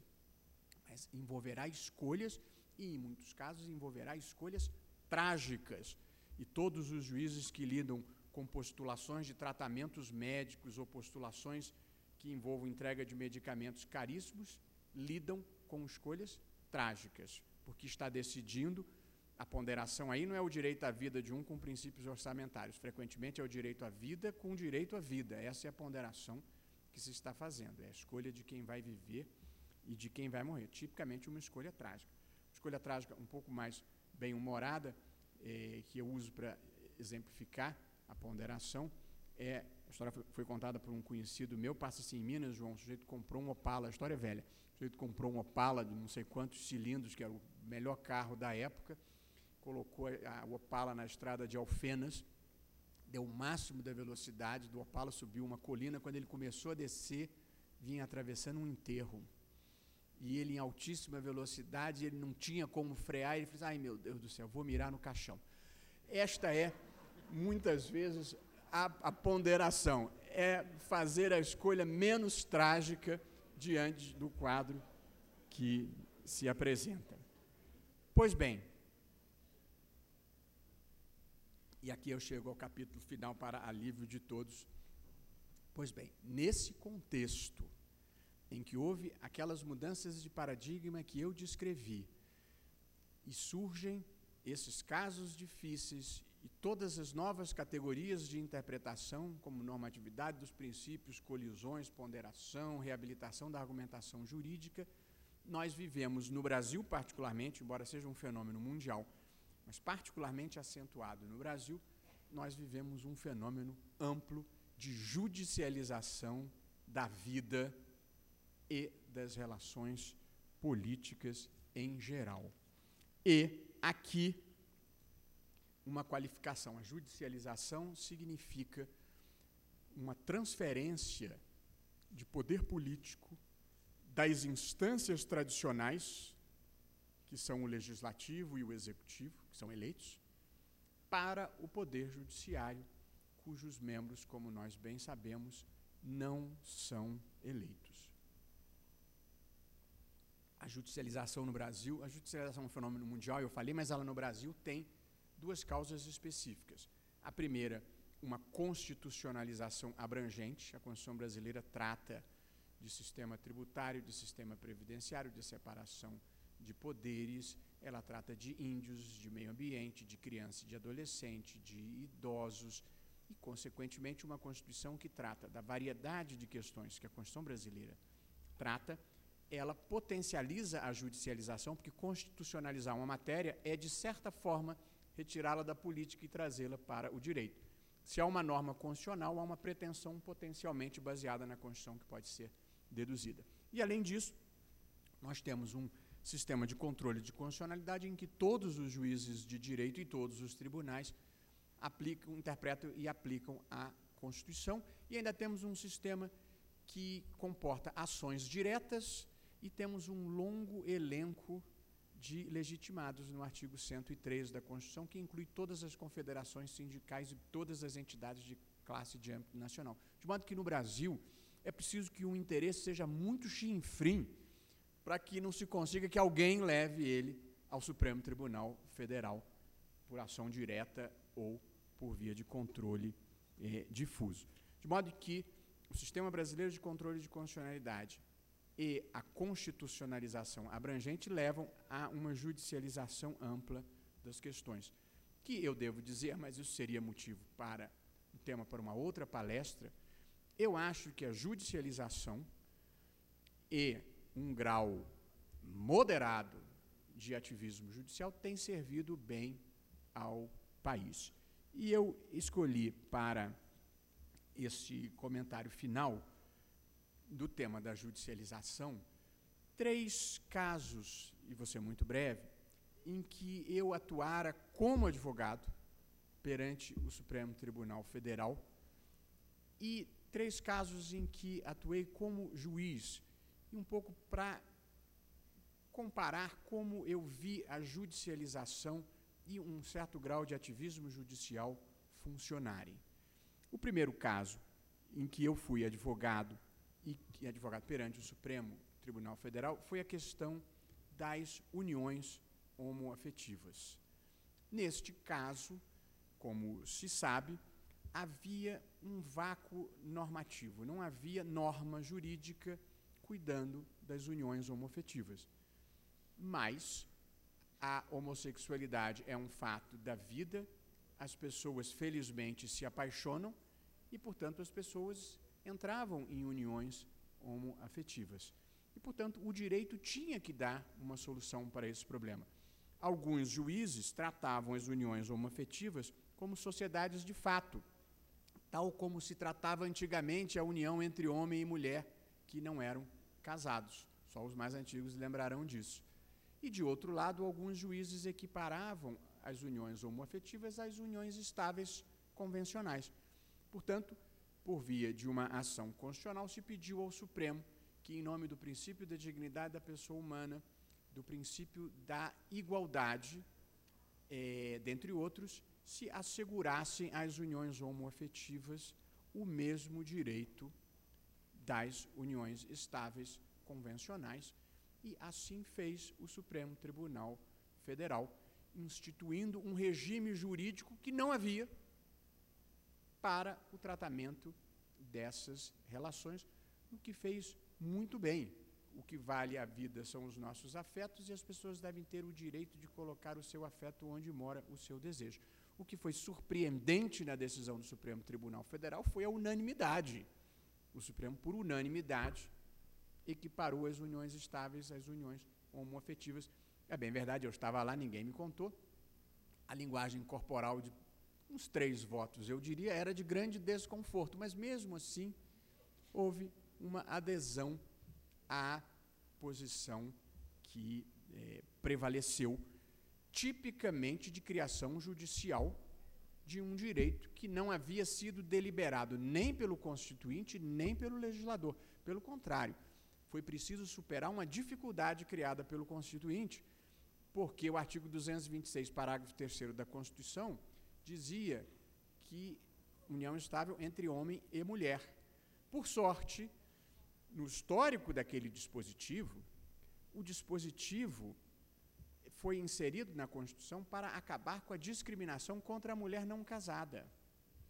Portanto, e foi o argumento que eu sustentei, não se podia utilizar um dispositivo inclusivo da mulher para tratá-lo como sendo excludente dos homossexuais, porque nem tinha passado pela cabeça do Constituinte aquela questão. Portanto, este foi tipicamente um caso de criação do direito e num caso polêmico e um avanço que só se poderia obter por via judicial, porque o processo político majoritário isso não passaria. E eu acho que é um direito fundamental das pessoas, como disse, a colocarem o seu afeto onde mora o seu desejo e não terem a sua relação depreciada por isso. O segundo caso, ainda mais polêmico e mais dividido, foi a questão da interrupção da gestação de fetos anencefálicos. O Código Penal só previa, o Código Penal criminaliza o aborto, parênteses, no que faz muito mal, fecha o parênteses, mas esse seria um motivo para outra conversa. Todo mundo é contra o aborto. Não conheço ninguém que seja a favor do aborto, eu inclusive. Portanto, ninguém acha que o aborto é uma boa política pública de contracepção ou que se deve incentivar ninguém a fazer aborto. Pelo contrário. Acho que o Estado deve prover educação sexual, deve prover preservativos e amparo para a mulher que quer ter o filho. Mas a criminalização do aborto é uma lastimável política pública altamente discriminatória contra as mulheres pobres, não importa o que cada um ache como convicção para si. Eu estou falando como política pública. E nenhum país democrático e desenvolvido do mundo, nenhum, criminaliza o aborto. Mas fechado, o parênteses, discutia-se a interrupção de gestação de feto anencefálico. Saber se uma mulher que faz o diagnóstico da inviabilidade fetal no terceiro mês de gestação deve ser obrigada a manter aquela gestação até o 9º mês para, no momento do parto, gerar o filho que não vai ter, porque o coração para de bater segundos depois e o cérebro simplesmente não se forma. E aí, as duas exceções ao crime de aborto no Código Penal eram estupro e grave risco de vida para a mãe. E o Supremo Tribunal Federal, ao admitir a interrupção da gestação no caso de feto anencefálico, criou uma terceira exceção não prevista. Não é um telefone ligado, não, é um alarme. A gente vai ficando velho, tem que botar alarme para as coisas não... Criou uma terceira exceção à criminalização do aborto no Código Penal. E a terceira foi a questão do nepotismo, em que o CNJ editou uma norma vedando o nepotismo, portanto, a nomeação de parentes para cargos em comissão. Os tribunais de justiça dos estados desrespeitaram amplamente, dizendo que só por lei se podia criar aquela norma. A AMB, numa postura louvável, entrou com uma ação declaratória de constitucionalidade para declarar a constitucionalidade da proibição, portanto, uma defesa institucional do judiciário e não fisiológica, que eu acho que foi muito feliz, e o Supremo Tribunal Federal disse que não precisava de lei, porque decorria do princípio da impessoalidade e do princípio da moralidade a proibição, e que, portanto, a decisão do CNJ, a resolução do CNJ meramente declarava, explicitava alguma coisa que já decorria de um princípio constitucional. E aí, neoconstitucionalismo da veia, cria-se uma regra extraída diretamente de um princípio constitucional com a chancela do Supremo. A minha experiência como juiz... Bom, meu Deus. Caso Dona Dom, eu havia votado num caso precedente, porque a Constituição textualmente diz que, no caso de condenação criminal, quem deve decretar a perda do mandato é a Casa Legislativa. Está dito com todas as letras na Constituição, é péssimo o tratamento da matéria, mas é o que está dito. E, portanto, eu votei nessa linha. Vem o caso Dona Dom, no qual eu não participei, só que ele, condenado a 13 anos ou mais de 13 anos de prisão em regime inicial fechado, o Congresso, a Câmara não decreta a perda do mandato. E aí vem um mandado de segurança impetrado por um parlamentar, sustentando que, naquele caso, a mesa da Câmara é que devia ter decretado a perda. Aquela não era uma questão política, era uma decisão puramente declaratória. E aí vem essa situação, muita gente aqui é juiz, a tentação de fazer o bem. E, portanto, eu bem achava que era uma decisão política do Congresso, mas há uma norma constitucional que diz que o deputado, o parlamentar, que fique afastado mais de 120 dias, perde o mandato automaticamente, por declaração da mesa. E esse parlamentar tinha que cumprir mais de 2 anos em regime fechado, portanto, sem possibilidade de comparecer ao Congresso. Portanto, havia uma saída constitucional.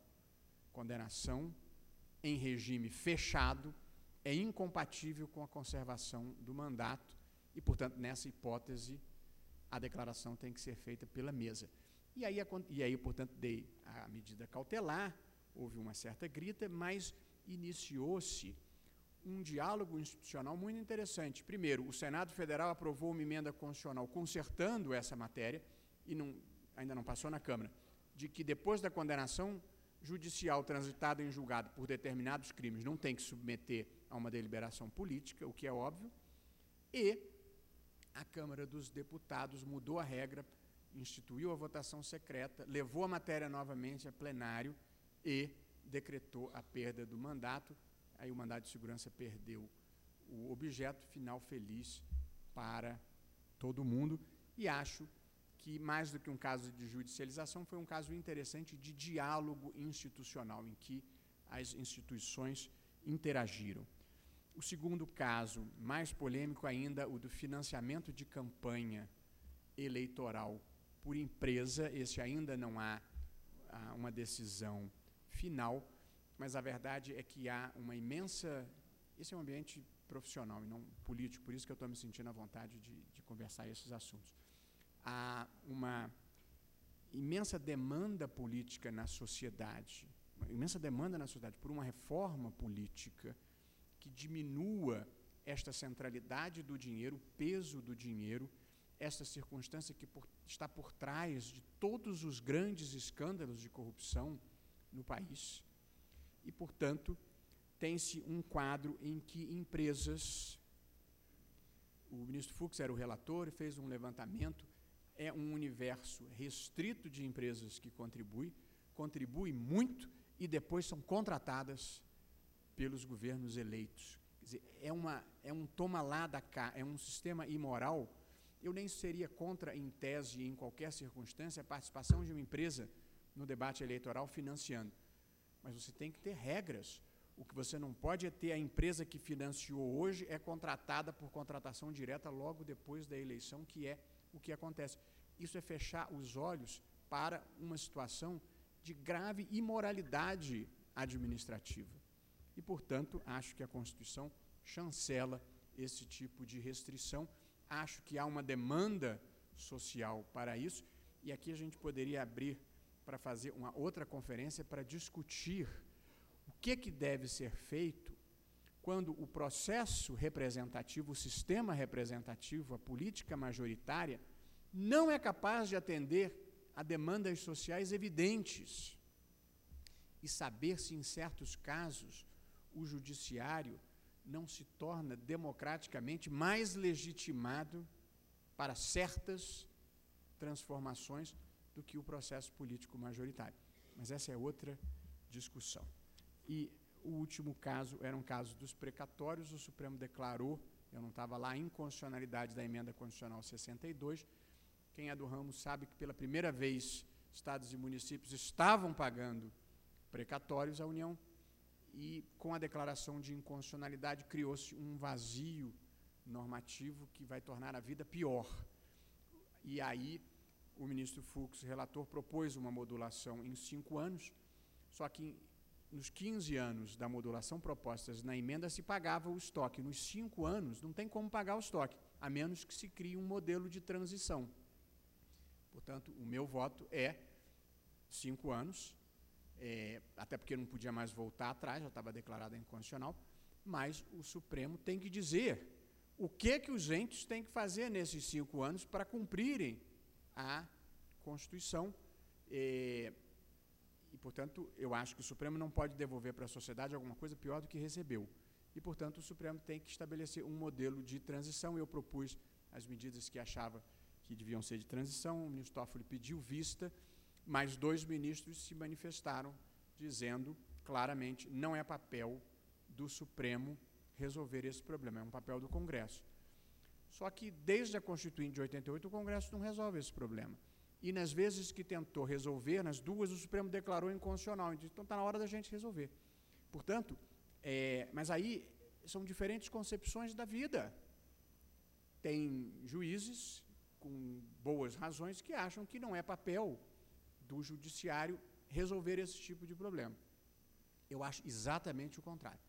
É papel do judiciário resolver problemas que não estão sendo resolvidos nas outras instâncias. Mas o interessante é que, de novo, a verdade não tem dono. De novo, não há objetivamente uma única resposta correta, é que existem bons argumentos para os 2 lados. Eu fui advogado há muito tempo, muitas dessas questões eu seria capaz de sustentar indistintamente as 2 teses, com bons argumentos, embora uma, evidentemente, morasse no meu coração. É um pouco como a história do arremesso de anão.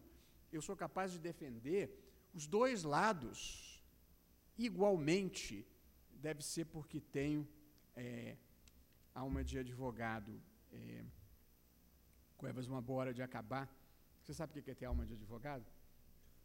Ter alma de advogado, vou lhe dar um exemplo real, alguém já terá me ouvido contar essa história. Eu, quando vim morar em Brasília, os meus filhos eram mais jovens e queriam dar um passeio de barco pelo Lago Paranoá. E, portanto, eu providenciei uma lancha, minha mulher sabiamente pipocou do programa, então fui eu e as crianças levando uma caixa de isopor, que tinha lá água, Coca-Cola, umas 2 cervejas e tal. Chego lá no barco, apoio, a uma certa altura, o meu pé em cima da caixa de isopor. O isopor devia ser de péssima qualidade, o isopor ruiu, assim, virou fragmentos de isopor, cacos de isopor. Então eu volto para casa, segurando aqueles cacos de isopor e falo para a minha mulher: pisaram no isopor. Olha como ele ficou. Mas as mulheres, Ana, têm alma de Ministério Público. E, portanto, a pergunta foi automática: quem pisou? E eu respondi: eu estou aqui para defender o isopor e não para acusar ninguém. Isso é ter alma de advogado. É que lado você escolhe estar na vida de uma maneira geral. Portanto, e o último comentário que eu faço: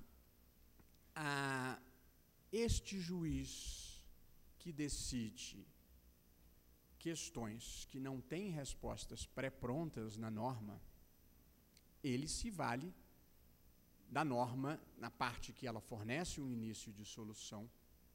Portanto, o material jurídico sempre está presente na vida de um juiz. Não há como tomar uma decisão, a meu ver, sem reconduzi-la em alguma medida a uma norma da Constituição ou uma norma jurídica infraconstitucional. O juiz não cria direito. Portanto, o material normativo é muito importante. Em segundo lugar, moda agora dizer, a ideologia do juiz também influencia a decisão.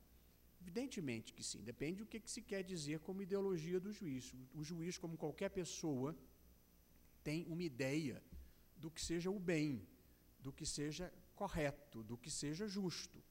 E, portanto, evidentemente, a realização da justiça, do correto e do justo, da justiça, do bem e do correto, faz parte do universo, do cardápio de escolhas de um juiz. E um juiz também se situa num universo institucional, portanto, as questões institucionais fazem diferença. A separação de poderes, os limites da sua legitimidade democrática para atuar e, por último, a opinião pública. Qualquer um desses 3 temas, quer dizer, a atitude legalista, a atitude ideológica e a atitude institucional, digamos assim, daria uma conferência que eu, evidentemente, a essa hora da noite, não faria mais.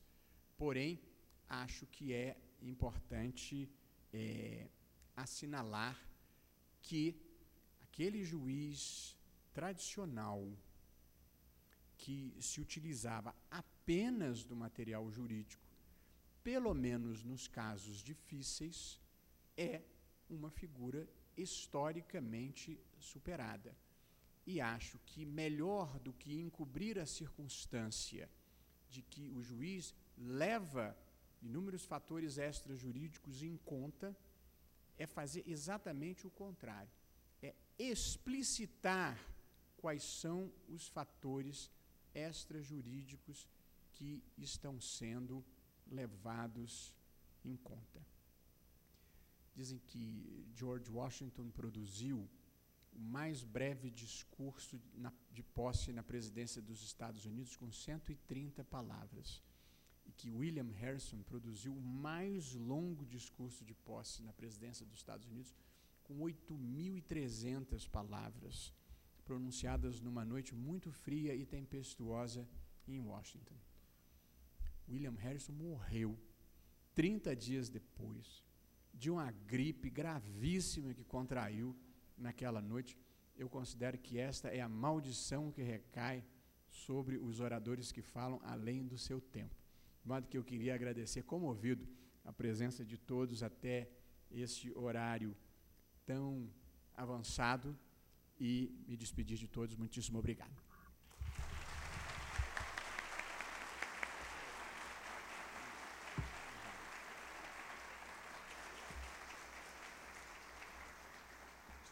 Senhoras e senhores, o Centro de Estudos Judiciários do Conselho da Justiça Federal e a Escola Nacional de Formação e Aperfeiçoamento de Magistrados agradecem a presença de todos e os convidam para o coquetel que será servido no hall de entrada deste auditório, no andar térreo. Uma boa noite.